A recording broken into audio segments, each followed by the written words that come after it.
कहानी की शुरुआत होती है 13 अक्टूबर 1972 को यूरुग्वे की एक रग्बी टीम जिसे ओल्ड क्रिश्चियन क्लब के नाम से जाना जाता है, जिधर ये टीम एक मैच के लिए चिली के लिए एक विमान में उड़ान भरते हैं। इनमें से ज्यादातर प्लेयर्स ने कभी अपने देश यूरुग्वे से बाहर का सफर नहीं किया था और इसलिए ये सभी चिली जाने के लिए बेहद उत्साहित होते हैं और इनमें से कुछ के परिवार के सदस्य भी इनके समर्थन के लिए इस उड़ान में इनके साथ होते हैं। आगे जब चिली और अर्जेंटीना को अलग करने वाले जहाज एंडीज के पर्वतों के ऊपर पहुंचता है तो जहाज कई बार हिलता है। एक यात्री ने बताया कि अर्जेंटीना से आने वाली गर्म हवाएं यहाँ की बर्फीली ठंडी हवाओं से टकराती है, जिससे इस तरह की दिक्कतें आती हैं। पर जैसे जैसे विमान और आगे बढ़ता है विमान का हिलना भी बढ़ते जाता है और विमान को जिस ऊंचाई पर उड़ना था उस ऊंचाई से नीचे आ जाता है। पायलट विमान को इन तूफानी हवाओं के बीच से उड़ाने पर मजबूर हो जाते हैं और सभी यात्री अपनी अपनी सीट को कस कर पकड़ लेते हैं। इन सभी के बैग ऊपर से विमान के फर्श पर गिरने लगते हैं। एक सेकंड के लिए वे सभी सामने सूरज को देखते हैं और तभी विमान एक पहाड़ी की चोटी से टकरा जाता है और विमान के दो हिस्से हो जाते हैं। एक खिलाड़ी तो विमान के पिछले हिस्से के साथ ही उड़ जाता है, जबकि सामने वाला हिस्सा तब तक चलता रहता है जब तक कि वे बर्फ में फिसलते हुए पूरी तरह दुर्घटनाग्रस्त नहीं हो जाता, जिससे सभी सीटें एक दूसरे से टकरा जाती हैं और कई तरीकों से कई लोगों की मौत हो जाती है। एक एक करके बचे हुए लोग सदमे से उभरने की कोशिश करते हैं और बाकी के फंसे हुए यात्रियों की मदद करने के लिए अपनी सीटें छोड़ देते हैं। जिधर हर जगह पर खून फैला होता है, इस टीम में दो मेडिकल के छात्र भी होते हैं जो उन लोगों को शांत करने की कोशिश में लगे होते हैं जिनका कोई न कोई अंग टूट गया है और वो खड़े होने की हालत में नहीं है। वहीं कुछ लोग पायलट को देखने जाते हैं लेकिन वो कुछ ही शब्द बोल पाता है और मर जाता है। विमान का रेडियो भी काम नहीं कर रहा था। कई लोग चिल्लाने की भी कोशिश करते हैं पर इसका कोई फायदा नहीं होता। समय बीतने के साथ तापमान और नीचे गिरने लगता है, रात हो जाती है, इसलिए जीवित बचे लोग विमान के अंदर एक साथ छिप जाते हैं। अपने बैग्स और सामान से विमान के छेदों और टूटे हुए हिस्सों को ढककर बाहर से आती बर्फीली हवाओं को रोकने का पूरा प्रयास करते हैं। इनमें से कई लोग घबरा रहे होते हैं, इसलिए बाकी के लोग उन्हें सांत्वना देने की पूरी कोशिश करते हैं। सुबह होने पर उन्हें पता चलता है कि कई लोग ठंड में जमकर मर चुके हैं। अब तक तूफान बीत चुका था और सूरज की धूप में इन्हें कुछ राहत मिलती है, इसलिए वो चारों तरफ का जायजा लेते हैं और देखते हैं चारों तरफ मीलों तक बर्फ ही बर्फ और ऊंचे ऊंचे बर्फ से ढके पहाड़ हैं। बचे हुए लोग जीवित रहने के लिए काम करना शुरू कर देते हैं। सबसे पहले वो विमान से सभी सीटें और मलबा हटाते हैं ताकि रात में सभी लोगों के लिए सोने के लिए जगह हो। फिर वो घायल लोगों को उस स्थान पर ले जाते हैं जहां उन्हें ज्यादा धूप मिल सके और उनकी देखभाल भी करते हैं और जो भी काम की चीजें मिलती है उन्हें इकट्ठा करते हैं और सभी सामान से खाने पीने की चीजों को ढूंढते हैं। सीन कट होता है, वो सभी शवों को विमान से कुछ दूर ले जाकर बर्फ से ढक देते हैं, इस उम्मीद से कि मदद मिलने पर इन्हें अपने साथ ले जा सके। जिधर पहले दिन ही इनके पास 11 मृत लोग थे, साथ ही एक आदमी वो जो विमान के पिछले हिस्से के साथ उड़ गया था जिसके शरीर का कुछ पता नहीं था। जिधर इसके बाद वो थोड़ा नाश्ता करते हैं। खाने को ज्यादा से ज्यादा समय तक चलाने के लिए ये सभी एक सीमा निर्धारित कर लेते हैं कि तभी इन्हें एक विमान उड़ता हुआ दिखाई देता है। वो सभी चिल्लाते और हाथ हिलाते हैं पर वो विमान इन्हें नहीं देख पाता और चला जाता है। जिधर अब दूसरी रात आ जाती है, वो सूटकेसों से कपड़े निकालकर कंबल की तरह इस्तेमाल करते हैं और सूटकेसों से छेदों को ढककर सो जाते हैं। वहीं तीसरे दिन नंडो नाम का एक शख्स जाग जाता है। ये दुर्घटना के बाद से ही बेहोश था। इसका शरीर भी काफी ज्यादा खराब स्थिति में होता है, लेकिन वो तब भी अपने आप को घसीटते हुए अपनी बहन के पास जाता है जिसकी हालत भी कुछ ठीक नहीं थी। आगे नंडो अपनी माँ के बारे में पूछता है तो उन्हें उसे बताना पड़ता है कि उनकी मृत्यु हो गई है। तब वो यूरुग्वे में अपने पिता के बारे में सोचने लगता है कि कैसे वो उसे, उसकी माँ व बहन को एयरपोर्ट छोड़ने आए थे। इसके बाद सभी लोग पानी के लिए बर्फ पिघलाने की कोशिश करते हैं। वो कुछ धातु की चीजें ढूंढते हैं और सूटकेसों से बर्फ पर एक बड़ा सा एक्स भी बना देते हैं और उम्मीद करते हैं कि इस एक्स को कोई देख लेगा। कोई भी विमान आने पर शीशे से सूर्य की किरणों को विमान की तरफ चमकाते हैं और चिल्लाते रहते हैं और देखते हैं कि विमान ने अपने पंख हिलाए कि नहीं। अगले दिन भी वो फिर ऐसा ही करते हैं पर इस बार तो विमान और दूर था, यानी खोजकर्ता एक अलग क्षेत्र में खोज कर रहे थे और इसलिए ही इन्हें खोजा नहीं जा पा रहा था। अब ये बात करते हैं कि विमान के पिछले हिस्से में कुछ पेटियां थी जिसमें खाने का सामान, दवाइयां हो सकती हैं। सीट के चमड़े और टूटे कांच से ये चश्मे बनाते हैं और 4 लोग विमान का पिछला हिस्सा ढूंढने के लिए पहाड़ चढ़ना शुरू करते हैं। जैसे ही वे कुछ मील ऊपर जाते हैं उन्हें पता चलता है कि बर्फ के कारण दुर्घटना की जगह दूर से दिखाई दे ही नहीं रही। इसका मतलब है कि बचाव विमान का उन्हें ढूंढने की संभावना लगभग शून्य है और उसी समय उन्होंने देखा कि कुछ बर्फ गिर रही है, इसलिए उन्होंने फिलहाल दुर्घटना स्थल में लौटने का फैसला किया। ऐसे ही कुछ दिन और बीतते हैं और एक सप्ताह बाद उनका खाना खत्म हो जाता है। इस जगह पर कोई जानवर या पेड़ पौधे भी नहीं थे। चट्टानों से एक काई निकालने की कोशिश करते हैं लेकिन कोई भी इस काई को खा नहीं पाता।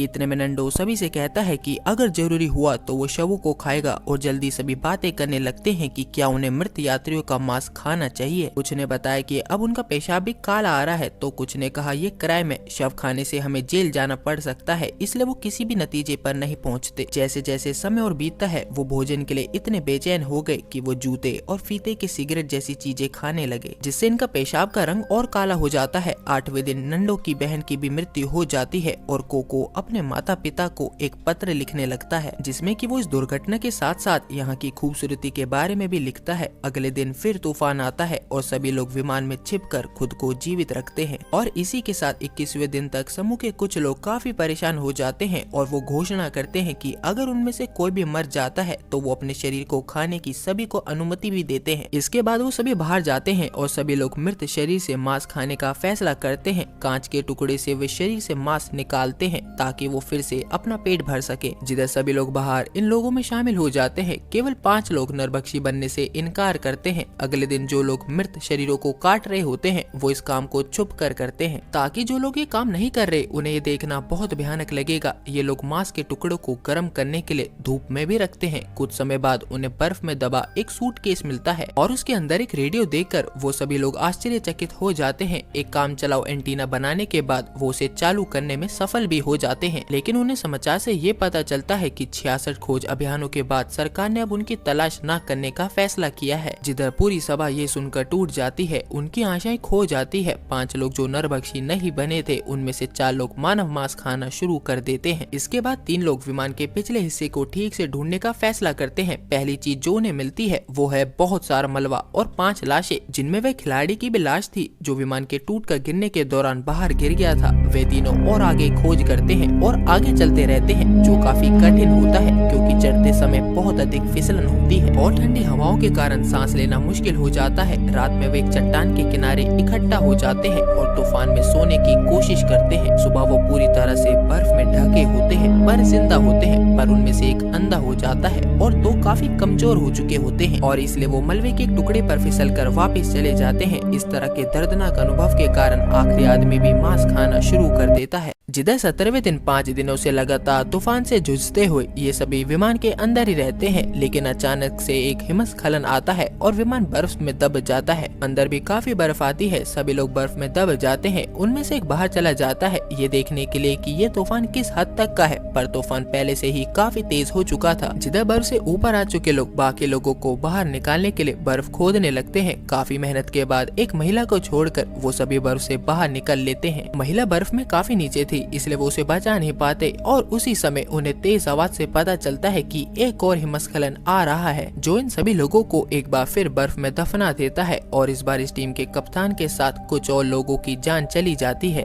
जिधर बचे हुए लोग बर्फ में किसी तरह से छेद बनाकर सांस लेने लगते हैं और प्रार्थना करते हुए बर्फ गिरने से होने वाली आवाजें सुनते रहते हैं। सीन कट होता है, कुछ देर से थोड़ी ताकत इकट्ठा करके वो सभी बर्फ से बाहर आते हैं और 8 और शवों को एक किनारे पर रखते हैं। जिधर 18वें दिन भूख से बेहाल हो चुके सभी लोगों के पास शवों से मांस निकालने के अलावा और कोई विकल्प नहीं था, लेकिन इस बार इनके लिए समय और कठिन था क्योंकि इस बार इन सभी को पता था कि वो अपने किस दोस्त का मांस खा रहे हैं, क्योंकि इस बार चेहरे को देखने से बचने के लिए ये शवों को बर्फ में छिपा नहीं पाए थे। इससे नुमा को इतना बुरा लगता है कि वो खिड़कियां तोड़ना शुरू कर देता है, जिसकी वजह से कांच से उसका पैर पर चोट लग जाती है, पर वो इस चोट से रुकता नहीं और बस खुदाई करता रहता है, जिस कारण 20वें दिन आखिरकार वे बर्फ में इतना बड़ा छेद करने में कामयाब हो जाता है कि बचे हुए लोग बाहर निकल जाते हैं। कुछ देर आराम करने और धूप सेकने के बाद वे बर्फ में दबे विमान को खोदने लगता है और अब नुमा को पता चलता है कि उसके पैर में चोट गहरी है, पर ठंड की वजह से इसका एहसास नहीं हुआ था, पर वो इसे नजरअंदाज कर देता है और आखिरकार वो बर्फ को विमान से बाहर निकाल लेते हैं। कुछ आराम के बाद वो फिर से खोज पर जाने के बारे में विचार करते हैं, पर वो कुछ और दिन आराम करते हैं। इधर गर्मियां भी शुरू होने वाली थी। 34वें दिन से बर्फ पिघलनी शुरू हो जाती है। शुरू से ही घायल हुए 2 लोग बहुत बीमार थे और बचे हुए सभी साथी जानते थे कि वो इनके लिए कुछ नहीं कर सकते। कुछ ही घंटों में उन्हें पता चलता है कि कोको के फेफड़ों में पानी भर गया है, यहाँ तक कि सीपीआर की मदद से भी उसे सांस लेने में कोई मदद नहीं मिल रही और सभी उसकी सांसों की आवाज को कम होता सुनते हैं और वो मर जाता है। जब वो शव को बाहर निकालते हैं तो उन्हें उसका पत्र मिलता है और उसे सुरक्षित रख लेने के बाद 36वें दिन मौसम में काफी सुधार हो गया था और इसलिए रोबोटो, नंदो, टिंटिन और नूमा सभी को जीवित रखने के लिए कपड़ों की कई परतें पहनकर एक नई खोज पर निकल जाते हैं और जल्दी नूमा को चक्कर आने लगते हैं और वो गिर जाता है। उसके पैरों की जांच करने पर पता चलता है कि उसका घाव अब संक्रमित हो गया है और तीनों नूमा को लेकर वापस जाने के लिए बात करते हैं, लेकिन नूमा कहता है कि वो अभी ज्यादा दूर नहीं आए हैं, वो अकेला ही वापस चला जाएगा और नूमा उन्हें आगे बढ़ते रहने के लिए कहता है। जैसे ही नूमा दुर्घटना स्थल पर लौटता है उसके सामने एक और प्लेयर की मृत्यु हो जाती है और कुछ समय बाद ही दूसरा प्लेयर भी मर जाता है। अगली सुबह समूह कॉकपिट से बर्फ हटाने पर काम करना शुरू कर देता है। नूमा भी मदद करना चाहता है लेकिन वो कर नहीं सकता क्योंकि वो बहुत कमजोर है, जिससे वो खुद को बेकार महसूस करता है। जल्दी तीनों वापस आते हैं। उन्हें विमान का पिछला हिस्सा मिल गया है। वहाँ जाकर कॉफी, गर्म कोट, रम की बोतलें, सिगरेट और चॉकलेट लेकर आते हैं और विमान की बैटरियां भी लेकर आते हैं, जिससे वो कॉकपिट में लगे रेडियो को चालू करने का प्रयास करते हैं और रेडियो चालू भी कर लेते हैं, पर अपनी बात कहने के लिए माइक उन्हें नहीं मिलता और उसी रात नूमा भी अपने शरीर को खाने की अनुमति इन्हें दे देता है और सभी सुबह नूमा को मृत पाते हैं। नूमा के पास एक कागज मिलता है जिस पर लिखा था, दोस्तों के लिए अपनी जान देने से बड़ा कोई प्यार नहीं है। उन शब्दों से प्रेरित होकर रोबोटो, नंदो और टिंटिन फिर से बाहर जाने का फैसला करते हैं। नया स्लीपिंग बैग और ढेर सारा मांस मिलने के बाद ये तीनों चिल्ली पहुंचने के लिए इन पहाड़ों को पार करके पश्चिम में जाने के लिए चढ़ना शुरू करते हैं। रात में मौसम बहुत ठंडा हो जाता है, इसलिए बर्फ में एक छेद खोदते हैं और स्लीपिंग बैग के अंदर छिप जाते हैं, जिससे सुबह तक जीवित बच जाते हैं। और जब ये एक ऊंचे पहाड़ की चोटी पर पहुंचते हैं तो आगे देखकर ये निराश थे क्योंकि अभी भी मीलों तक चलना है। एक पल के लिए हार मानने का विचार करते हैं क्योंकि इनके पास इतनी लंबी यात्रा के लिए पर्याप्त भोजन नहीं था और इसलिए टिंटिन अपनी मर्जी से वापस जाने के लिए तैयार हो जाता है, जिससे इन दोनों के पास कुछ और दिनों का भोजन बढ़ जाए। इसके बाद रोबोटो, नंदो आगे चल देते हैं। यात्रा काफी लंबी और कठिन थी, ये उन्हें भी दिखाई दे रहा था।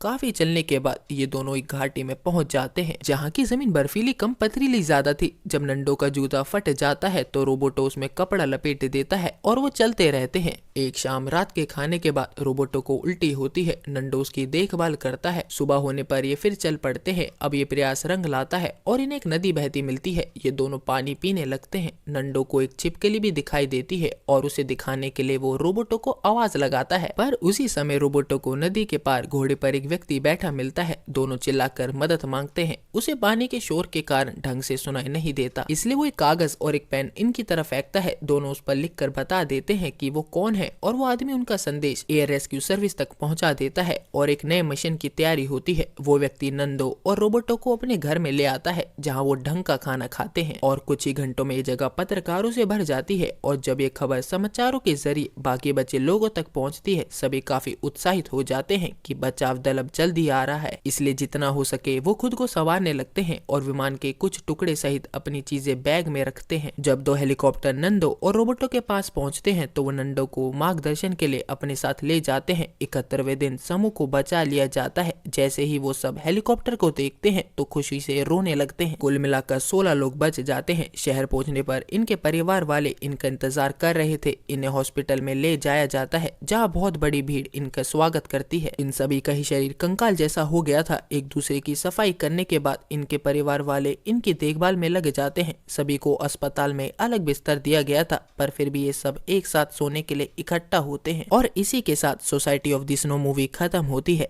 Thanks for watching.